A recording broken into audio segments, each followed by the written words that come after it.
I'm offended that you would even put Gluttony and me in the same league. You ask my name? It's Pride. And I was the first homunculus. Welcome back to Off the Cuff. My name's John Malassaw, and today we're covering Pride from Full Metal Alchemist Brotherhood in our series on villains. These will be a touch different, as we'll be discussing these characters and how they embody their particular sin, and how the writers cleverly included small details to flesh out their personalities. So Pride is a homunculus, or an artificial life form created from the DNA of humans, combined with a core made of thousands of disembodied souls. On the outside, he appears as a child, known as Salim Bradley, the fake son of Fuhrer King Bradley, otherwise known as Wrath, one of the other homunculi. As far as his actual body, the childlike appearance is a type of shell, and underneath, Pride is a creature made of shadow. His body can come forth from its shell if light is present, but he's powerless if the light is too bright or if he's in complete darkness. In combat, Pride is terrifying. His abilities allow him to manipulate shadows hundreds of feet from his shell body. The shadows can morph into monstrous forms, even growing teeth and eyes, which often allows Pride to spot his opponents from multiple directions. In terms of raw power, his shell is extremely durable. He was able to be hit by a car and attacked by the equivalent of a wild lion without receiving any damage. His shadows are also able to condense and slice through steel plating. He's referred to as the most powerful homunculus, and it's easy to see why. So in classical literature, Pride is known as the prime sin, or the sin that leads to all other sins. So in the show, he's often depicted as the most powerful and the first of the sins created. However, he's also a child, which fits the self-important character perfectly. He's spoiled and arrogant, often looking down on others around him, and throwing a fit when he doesn't get his way. Pride is also depicted as a shadow, hiding in a false shell to protect himself, which is rather a perfect allegory for the sin. Pride is seen in the show as doing everything to preserve himself and his self-importance. He even devours one of his own brothers, Gluttony, to steal his power, and once his shell breaks, he seeks to escape into a human body, to preserve himself as he can't survive without a container. Ultimately, Pride is completely self-interested and narcissistic, always referring to everyone else as lesser. He even considers the other homunculi as lesser than himself, saying that Gluttony is not even in his same league. However, what's so interesting about Pride is his position, and how his sin affects his personality. We'll address the latter first. Pride is very intelligent and extremely tenacious. He can't accept the idea of losing, and this draws him to take extreme measures to win. He devours Gluttony for his power, and even calls for help using Morse code when he's captured. In combat, he's a brilliant tactician, using deadly force. However, his hubris often causes him to underestimate opponents. He takes on Heinkel, Edward, Greeling, Hohenheim, Fu, Alphonse, and L'Enfant at the same time. And, though he nearly won, ultimately he was forced to sacrifice Gluttony to try to survive and still ended up captured. Pride also thinks so highly of himself that he can't comprehend an enemy being stronger than he is, and thus is soundly defeated by Hohenheim and is duped by Dr. Marco. While Pride is the strongest of the homunculi, he so often bites off more than he can chew and ends up beaten. Now, addressing Pride's position in the show, I can't quite figure out why the author decided to make him Salim Bradley. I mean, I understand why he'd be a child, as Pride is selfish and immature, but why the false son of the Fuhrer? The idea of Pride playing pretend as an innocent child is an interesting concept, but might fit better with one of the other characters. For instance, Envy is able to transform his appearance, so it might work better there. I guess the idea of Pride being able to fake being a child, when he's such a selfish, self-absorbed sociopath, it just seems a little strange to me. Overall, I definitely enjoy the character, but this bit just seems a little bit off. Though it does give a great story moment where Pride's adopted mother risks her life to save him, and he can't even comprehend the concept of self-sacrifice. Eventually, Pride is defeated by Edward Elric and Kimberly, and his shell is shattered, leaving him with the appearance of a fetus-sized infant. After his father is defeated in combat, Pride appears to be rid of his inclination towards his deadly sin, and shows up as a normal child, with nothing more than a head wound. However, the series leaves it open to interpretation as to whether or not he may become evil again. Well, that's my off-the-cuff thoughts on Pride. Please continue the conversation below.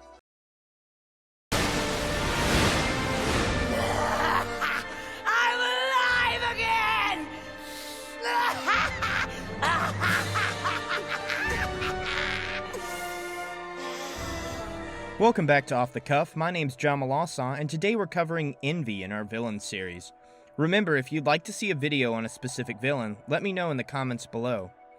Envy is by far the strangest of the homunculi. Envy is the shape-shifting homunculus that can turn into everything from specific people to animals. He's also able to shape-shift only parts of his body into specific creatures or items at will.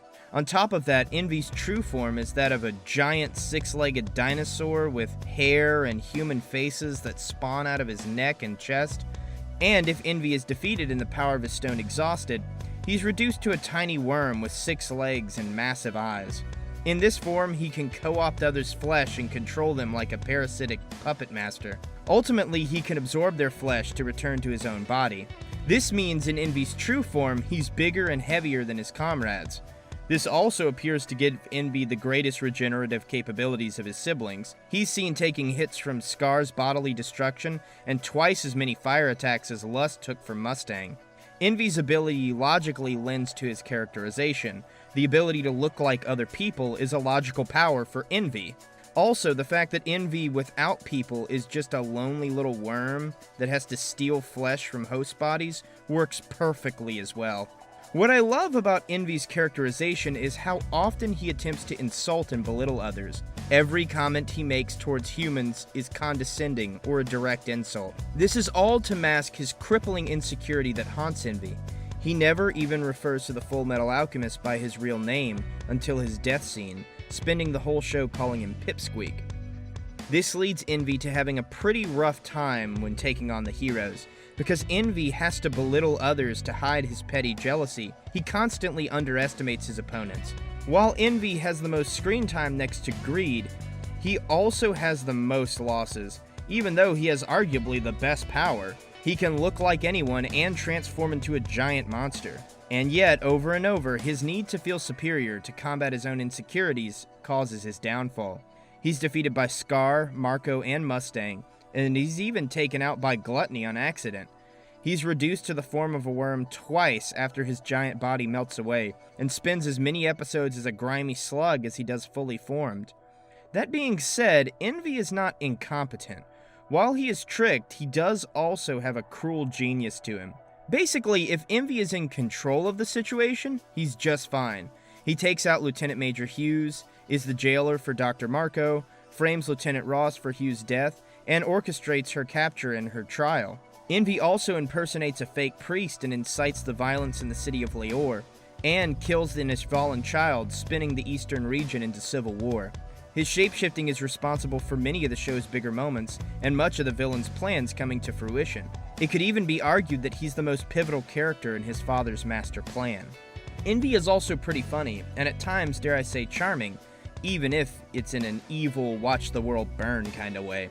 He likes watching others suffer and fail, as it's the core of his deadly sin. Envy spends his time laughing over the suffering of others, and celebrates every chance he has to drag down and even kill others. He has this wonderful scene where he talks about how he killed Mustang's best friend, Hughes, right in front of him. Mind you, he's bragging even though he knows Mustang has come to find and kill the person who killed Hughes. Essentially, he brags himself to death. Speaking of which, Envy has one of the best deaths in the show. After Mustang thoroughly defeats him over the course of dozens of full-body burnings, Envy is reduced to his slug-like form. The heroes capture him, and Envy desperately tries to turn them against each other to save his own life, and prove that humans are lesser creatures than the homunculi, leading to another wonderful scene.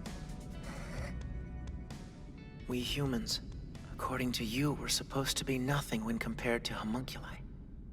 And yet, when we're beaten down, when we stray and fall, we face the challenge again and again. Our loved ones are always there to pick us back up.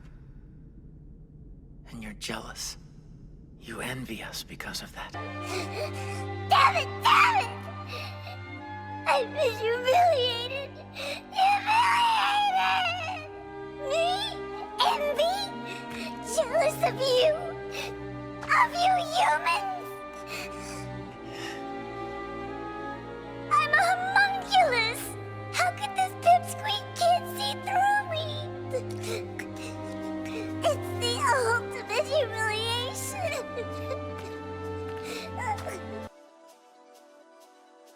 After this, Envy kills himself in disgrace at the humiliation of being jealous of humans. And in a way, he's not a good character or one I'd ever root for, but his arc and death are kinda perfect. In the end, after all the murder and trickery, after all the insults and belittling, he's pathetic and petty. I think he's about as perfect an embodiment of his sin as any of his siblings, and in a way, may actually be the best, or most accurate. Well, that's my off-the-cuff thoughts on Envy. Please continue the conversation below. I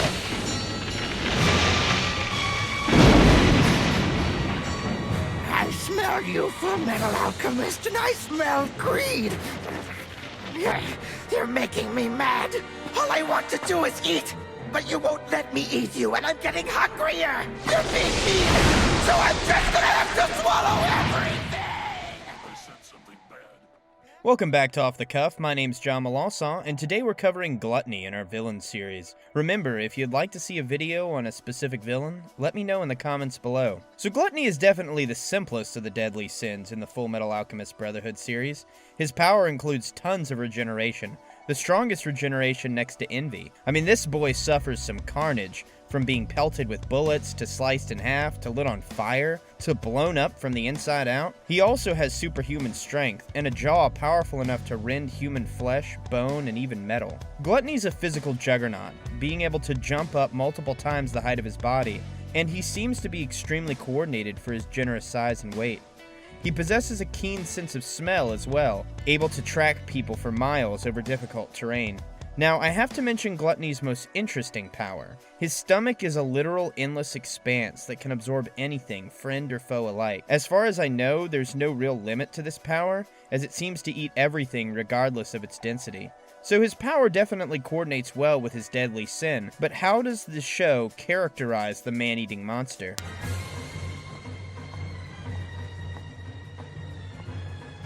Come now, Gluttony. I smell the Ishvalin. He's here. I get to eat him, right? Gluttony is really treated as a horror creature by the show in the early episodes. He appears somewhere, often out of a dark corner, to overpower and ultimately devour his enemies alive. He is also seen chasing down small or injured targets like a feral animal. His sense of smell also makes him able to find his prey whenever he's let loose. Thus, he has a nasty habit of showing up when the heroes least expect it. That being said, Gluttony has no requisite abilities in the brains department. He seems about as intelligent as a toddler, and accordingly talks like a young child.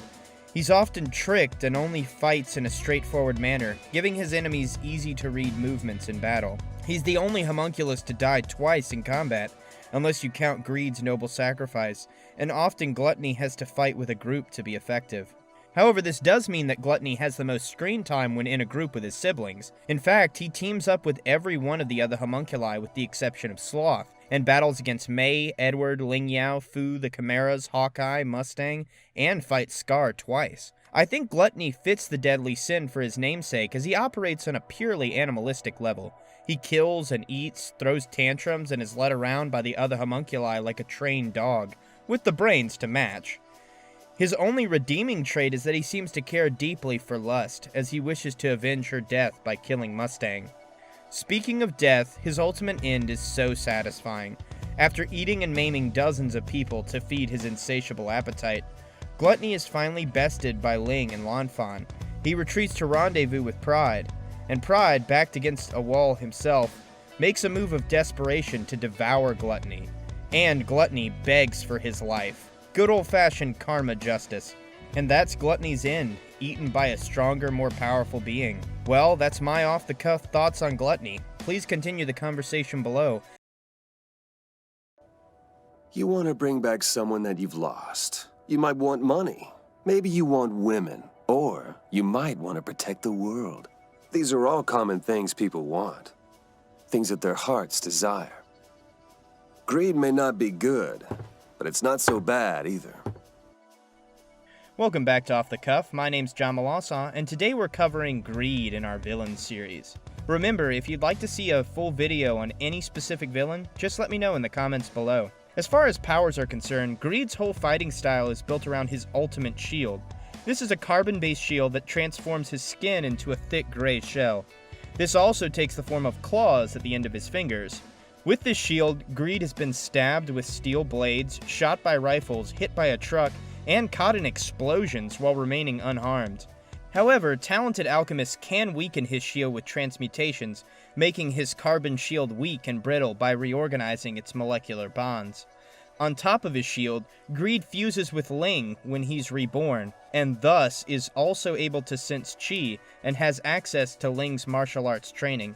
Now, to really understand Greed, we have to understand his arc in the story, as Greed is really the only one of the homunculi to go through a complete character arc in the series. Spoilers ahead.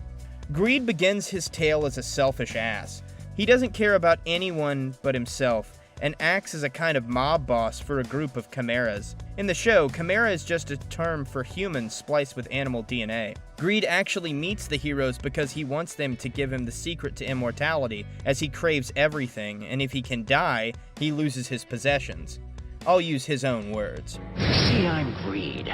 I want everything you can think of. Money and women, power and sex, status, glory. I demand the finer things. And of course, I crave eternal life. Greed is then soundly defeated by Wrath and boiled alive for abandoning his siblings. And this was to be the end of Greed, until his father decided to make a new homunculus by fusing his essence with Ling Yao. The two battled for control of the body, but over time they learned to work together. Greed ends up abandoning his family again, and eventually joins the heroes, at first after his own selfish goals. However, Greed eventually learns the value of true human connections. He comes to see the protagonists as his friends, and realizes that real relationships can fill up the emptiness in his heart. This leads him ultimately to fighting his father and brothers, and sacrificing himself to save his friends. So as far as Greed goes, he definitely is the most fleshed out of the homunculi, and I'd imagine the favorite of the group according to most people. I also love that Greed can never get along with the others unless he's the leader, and thus he breaks out on his own regardless of what his situation is. I love that Wrath kills his people in the past, and thus he views it as Wrath taking his possessions. He has a full breakdown and attacks Wrath in this scene that I love. Why do I remember you, Bradley? Tell me! Why did you destroy my possessions? You miss the things. You're a foolish pack rat clinging to garbage, Greed. Quit craving the past! Oh, bastard! Oh, Greed fits his deadly sin perfectly, even when he's coming to understand that there's more to live for than himself. His partnership with Ling Yao is a constant tug-of-war for his soul, and it's satisfying to see that the homunculi are capable of change, and that they can choose to be more than the sin that defines them. This opens up the show for an entirely new interpretation, as the embodiments of sin are actually more human than the show initially lets on. There's also a lot of argument to whether or not Greed's sin is a good thing. The whole Greed is good argument. Many of Greed's greatest accomplishments have come from him coveting goods and being angry at having his possessions stolen. He even jumps into the fray to save people because he views them as his property, and thus invaluable. Overall, he's the most explored of any of the sins, and in my opinion, he's the best reflection of the deadly vice of greed. Well, that's my off-the-cuff thoughts on Greed. Please continue the conversation below.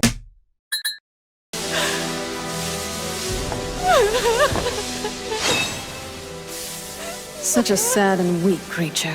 Another typical human. Welcome back to Off the Cuff. My name's John Malawson, and today we're covering Lust in our villain series. Remember, if you'd like to see a video on any specific villain, just let me know in the comments below. Lust is the only female member of the homunculi, and thus, in true anime fashion, is completely over-sexualized. But other than having the useful power of being very well endowed, she also has what her father calls an ultimate spear. This appears to be a set of claws that can pierce through any substance. Terrifyingly enough, she can extend these claws multiple times the length of her own body, to impale or shred her opponents to pieces. Lust also possesses considerable regenerative capabilities, being able to survive her body being destroyed multiple times over before dying. As far as combat skills, she ranks relatively low, often becoming the victim of surprise attacks. She just kinda swings her claws at people, and often fails to kill her targets. even though it should be nearly impossible for her to screw it up. Like when Hughes is able to take her out with a knife that's about 2 inches long, or when Scar is able to escape both her and Gluttony in a point-blank fight. As far as personality, Lust is a control freak, loving to manipulate men to do her bidding. She's also cruel, enjoying the spectacle of her victims suffering and bleeding out slowly, instead of just killing them outright. This is what leads to her ultimate defeat in the show. Looks like I can get you on your knees after all. He's using the flint for ignition, and he carved a transmutation circle into his hand.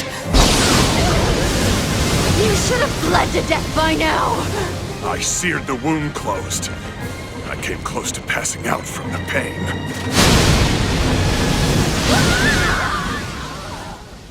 Lust is a good enough bad guy, but she lacks in the personality department. She's just a walking sex object who's secretly a sociopath. As far as representing the sin of lust, it's pretty weak. Rather, she invokes lust in the men of the show. Unless you want to make the comparison that her form of lust takes on the desire to control people. In which case, she does manipulate people, but envy and wrath do that more than she does. So she's just rather bland. What Lust does for the show is set up the trajectory of the story going forward. She establishes that Homunculi can be killed when Mustang incinerates her to death. Her death leads to Mustang moving from a powerful player in the show to the go-to Homunculi killer. And her death shakes the Homunculi. Wrath comments on her death when speaking to Mustang about it, and Gluttony vows revenge, attempting to kill the Flame Alchemist. But as far as bad guys go, she does her job fine. But she's much more effective on the plot than she is on me as a viewer personally. Well, that's my off-the-cuff thoughts on Lust. Please continue the conversation below.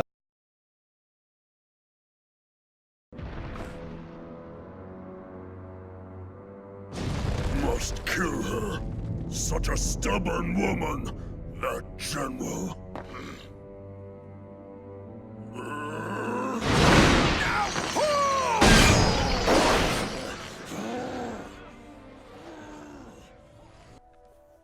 Welcome back to Off the Cuff. My name's John Malasa, and today we're covering Sloth in our Villain series.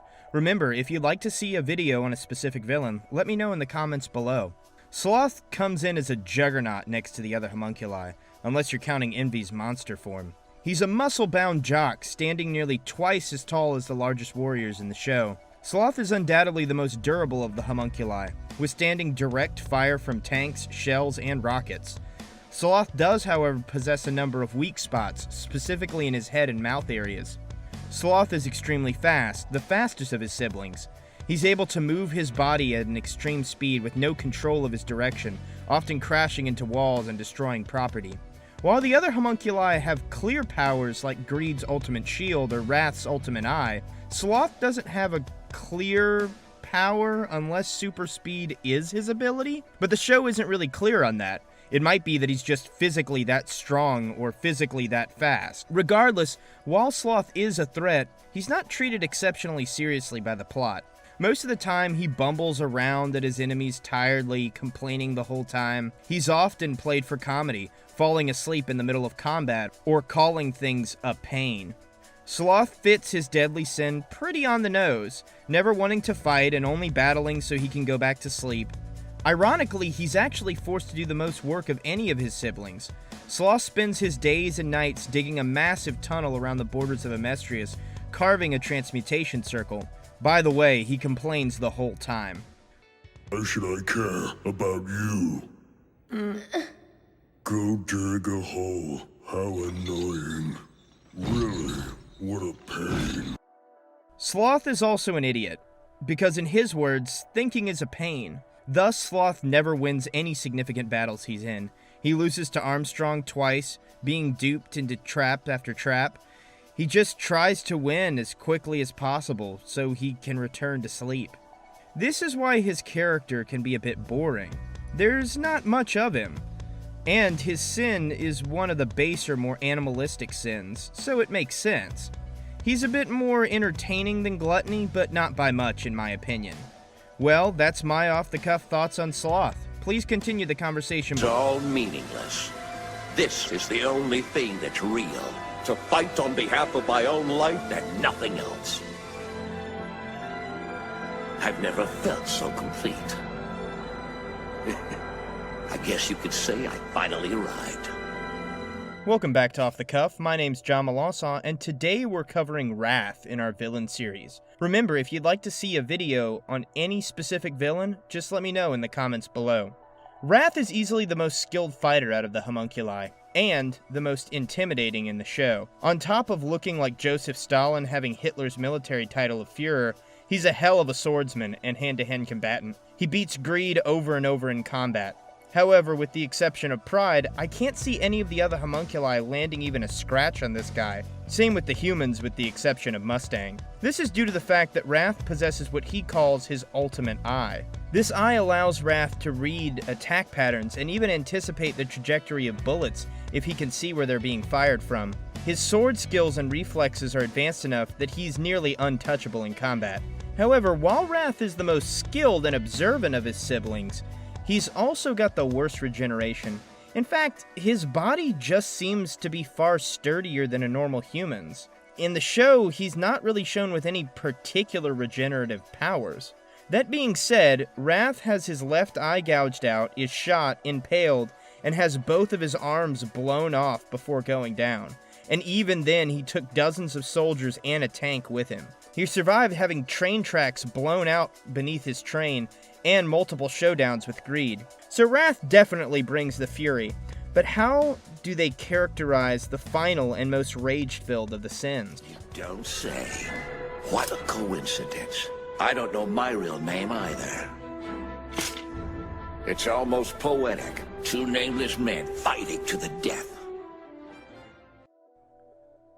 The Führer begins his journey as an unnamed child taken from his mother and father, and has no memory of his original home. Adopted into a government program, the nameless boy was trained to cultivate the next leader of their country. Bred in the study of politics and combat, Wrath worked daily in hand-to-hand combat, swordsmanship, and firearms. As a teenager, he even killed his classmates in mock combat. He was told that all of these other students' lives had meaning as they provided their bodies as a mean of honing his killer instincts.